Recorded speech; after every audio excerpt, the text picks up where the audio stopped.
University of North Dakota Hockey has reached the holiday break after a bit of an up and down first half of their college hockey season. To talk about what happened over the first 19 games of the campaign and to look ahead to the second half of the season, I'm now joined by Grand Forks Herald beat writer Brad Schlossman. Brad, North Dakota was picked right near the top of the NCHC and were a preseason number 4 team in the nation, and yet they're still a game under 500 and kind of near the bottom of the NCHC standings. What has held this team back as opposed to meeting those expectations that were set before the year? I think all signs point to this team has given up way too many goals. Offensively, they've scored enough. Their power play has been good enough. Their penalty kill has been good enough.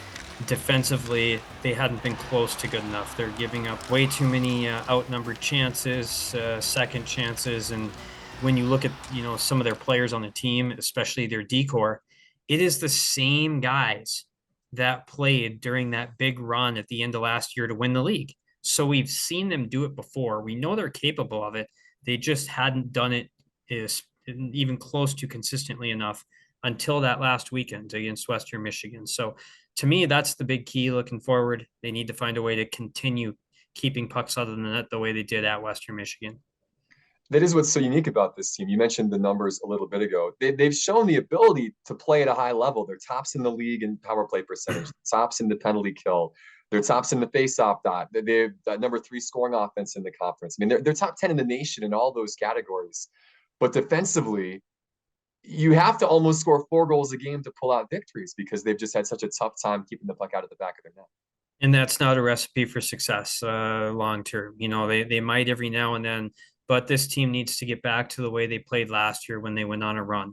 And that was making it really difficult for other teams to generate and score. This is a team that doesn't need to make those dangerous passes to generate offense. They can play responsibly and generate. The talent is there.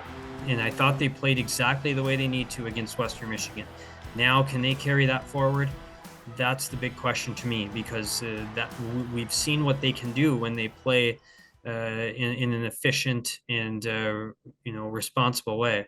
And they're not a team that needs to press for offense. It'll come. They're good enough. In some sense, that series in Kalamazoo almost came at a bad time. You certainly entered the break on a high note, but now you've got 2.5 weeks off and really 3 weeks before you play another meaningful game.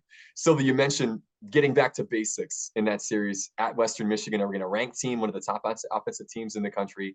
They take 5 of 6 points. That's got to be a big boost for this group as they go into this long break. I think so. One of their problems this year has been losing leads in the third period. And that happened Friday. Western Michigan scores the game-tying goal. They immediately reset after that goal went against them, played great the rest of the game, won the shootout, had some good feelings after the game, and I thought that fed into Saturday night. And they continued that all the way through the weekend, got 5 of the 6 points, and now, like you said, how do you keep that momentum going after break? How do you get right back to where that goes? Because on one hand, they do need a little bit of a break because a lot of the guys are banged up. On the other side, like you said, I think you want to keep that momentum going and remember how you had played the weekend before. Following this gap, they do start the second half of the season with their first 6 games at home, which is nice. And they go to Miami for a 2-game series. And then they have their second half bye. It feels like that January stretch is going to be very important for this team if they want to get back in the NCAA picture.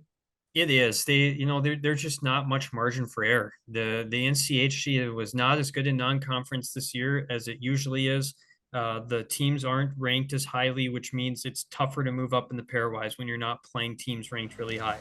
That's going to be a challenge for this team to move up. There's not a lot of margin for error, so they need to come right back from break and try to get on a roll because it's a deep hole to dig out of. It's possible. It's still there for them to do, but they really can't have many setbacks here now. Well, we'll certainly be watching as this team tries to make that push for another NCAA tournament appearance. Brad, thanks for the time. Enjoy the holidays in the second half of the season to come. Absolutely. Thanks, Alex.